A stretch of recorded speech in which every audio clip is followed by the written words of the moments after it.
Akan sanki ne na fasa taro, yin mallake zuciya ba wasu dabaru.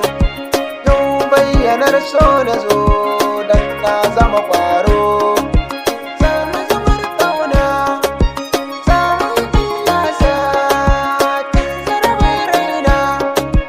Mai sona ta gari ta yi mun ƙudiri, ga ta da yin nazari, ba wani alfahari, mai kyau ga haƙuri.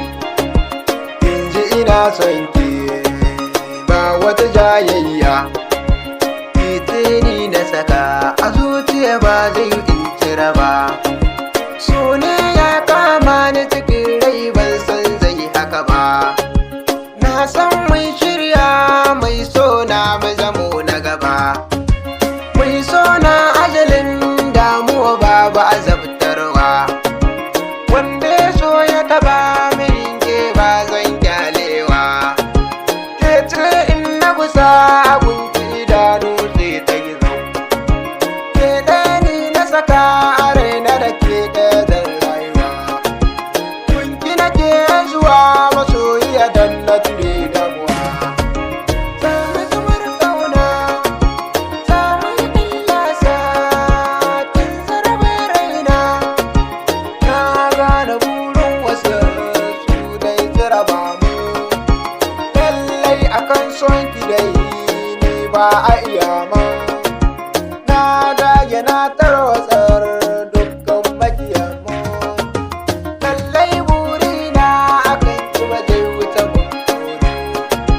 Shi ne na saka a raina mu zamto da alfahari. Jarabar raina, jarabar raina.